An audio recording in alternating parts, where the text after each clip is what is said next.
असदुद्दीन ओवैसी साहब एक सियासी आदमी हैं और उनकी कोशिशें रहती हैं कि मुसलमानों को डरा करके और वो अपनी पार्टी के लिए मुसलमानों का वोट हासिल करें। मैं स्पष्ट कर दूं कि आइलम मोहम्मद सल्लल्लाहु अलैहि वसल्लम का इस्तेमाल अगर गलत रास्ते पर ले जाकर किया जा रहा है तो इस्लाम में इसकी इजाजत नहीं है। और इस्लाम में यही बात कही गई है कि किसी भी ताकत का, किसी भी नाम का सही इस्तेमाल वो जायज होता है और गलत रास्ते पर दुरुपयोग करना वो नाजायज होता है। बरेली में जिस तरह से प्रशासन ने 2-3 दिन के लिए इंटरनेट और ब्रॉडबैंड बंद किया है, देखिए प्रशासन के लिए जो सबसे पहला काम है लॉ एंड ऑर्डर कायम करना और समाज में शांति व्यवस्था कायम करना। जिस तरह से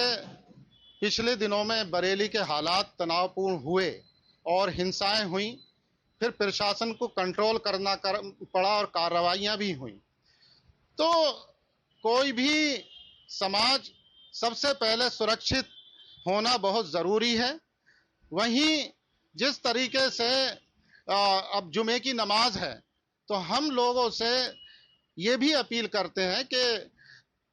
शांति व्यवस्था बनाने के लिए प्रशासन का साथ दें, क्योंकि शांति व्यवस्था बनाना सबसे पहला काम है। जिस तरह से आई लव मोहम्मद सल्लल्लाहु अलैहि वसल्लम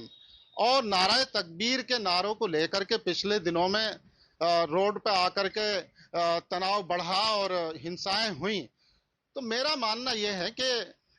किसी की भी ताकत का, किसी नाम का इस्तेमाल अगर गलत तरीके से हो रहा है तो ये एक फितना होता है और इसकी इस्लाम में बिल्कुल इजाजत नहीं है। ताकत का और नाम का इस्तेमाल सही तरीके पर हो तब वो ठीक होता है। तो यहाँ जिस तरह के हालात पिछले दिनों में बने, तो ये एक फितने की शक्ल ले रहा था, समाज में फसाद फैलने को था। तो शांति व्यवस्था कायम करने के लिए प्रशासन की कार्रवाई ये बेहतर है और हम यही अपील कर रहे हैं कि सभी लोग शासन प्रशासन का शांति व्यवस्था बनाने के लिए सहयोग करें। असदुद्दीन ओवैसी साहब एक सियासी आदमी हैं और उनकी कोशिशें रहती हैं कि मुसलमानों को डरा करके और वो अपनी पार्टी के लिए मुसलमानों का वोट हासिल करें, ये खास मकसद उनका रहता है। वहीं जिस तरह से उन्होंने संभल की मस्जिद के विवाद को लेकर के बात कही और आई लव मोहम्मद सल्लल्लाहु अलैहि वसल्लम के नारे को लेकर के और आई लव मोदी के बारे में बात कही कि आई लव मोदी से कोई आपत्ति नहीं है और आई लव मोहम्मद सल्लल्लाहु अलैहि वसल्लम से आपत्ति होती है, तो देखिए मैं स्पष्ट कर दूं कि आई लव मोहम्मद सल्लल्लाहु अलैहि वसल्लम का इस्तेमाल अगर गलत रास्ते पर ले जाकर किया जा रहा है तो इस्लाम में इसकी इजाजत नहीं है और ये एक फितना माना गया है। वहीं अगर इस्तेमाल सही रास्ते पर है तब ये जायज है। तो देखिए अगर बात करें आई लव मोदी की, तो यहां मामला अधिकार दिलाने का है।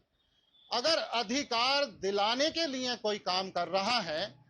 कानून बनाए हैं, तो फिर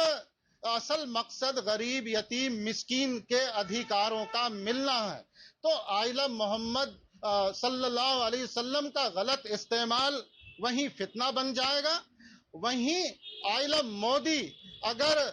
उन्होंने अधिकार दिलाए हैं तो ये जायज है, क्योंकि इस्लाम में यही बात कही गई है कि किसी भी ताकत का, किसी भी नाम का सही इस्तेमाल वो जायज होता है और गलत रास्ते पर दुरुपयोग करना वो नाजायज होता है।